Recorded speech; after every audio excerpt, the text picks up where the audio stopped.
Hello বন্ধুরা, আশা করি আপনারা সকলেই ভালো আছেন। আজকে একটা নতুন ভিডিও নিয়ে হাজির হলাম। আজকে ভিডিওটা হচ্ছে আপনার ফেসবুকে কীভাবে রিলস ভিডিও এবং লং ভিডিও কীভাবে ভাইরাল করার জন্য একটা গুরুত্বপূর্ণ সেটিং, যেটা অনেকেই করে রাখে না, এখন অনেকেই করে রাখে, অনেকেই কিন্তু জানেই না কীভাবে সেই সেটিংটা করতে হয়। তার জন্য আপনাকে ফেসবুকে চলে যেতে হবে।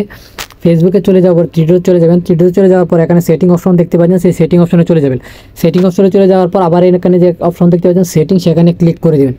সেখানে ক্লিক করে দেবেন, এই যে সেটিং অপশনে ক্লিক করে দেবেন। ক্লিক করে দেওয়ার পর একটু ওয়েটিং করার পর এখানে একটা অপশন দেখতে পাবেন, সেটা হচ্ছে যে আমি আপনাদেরকে দেখিয়ে দিই। এই অপশনটা করে রাখলে আপনার প্রত্যেকটা ভিডিও ভাইরাল হবে ইনশাল্লাহ। তার জন্য আপনাকে দেখে খুঁজতে হবে এখানে ডিফল্ট অডিয়েন্স সেটিং। এখানে ডিফল্ট অডিয়েন্স এই সেটিংটা কিন্তু অনেকের করা নেই, অনেকের আবার করা আছে, অনেকের করা নেই। বেশিরভাগ মানুষই জানে না কীভাবে করতে হয়। তার জন্য আপনাকে এখানে ক্লিক করতে হবে। ক্লিক করে দেওয়ার পর আপনারা দেখবেন যে কী দেওয়া আছে, আমার এটা দেওয়া আছে। তো আপনাদের এটা না দিয়ে আপনারা এটা ক্যান্সেল করে দেবেন। এটা দিবেন না, এটা না দিয়ে আপনারা এইটা সিলেক্ট করে দেবেন, পাবলিক দিয়ে দিবেন। তাহলেই কিন্তু সবার কাছে এটা চলে যাবে। তারপরে আপনারা নেক্সটে ক্লিক করে দিয়ে সেভ করে দিবেন।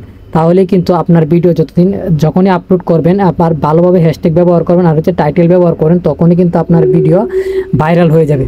তো আশা করি আপনারা বুঝতে পারছেন। তো অবশ্যই এভাবে আপনাদের এখানে কনফার্ম করে দেবেন। তো এভাবে আসলে আপনাদের ভিডিওগুলো আপলোড করার চেষ্টা করবেন, আর ইনশাল্লাহ ভাইরাল হয়ে যাবে। আর ভিডিওটি ভালো লাগলে চ্যানেলটি সাবস্ক্রাইব করে দিবেন। আর কী ধরনের ভিডিও চান অবশ্যই কমেন্টে জানাবেন।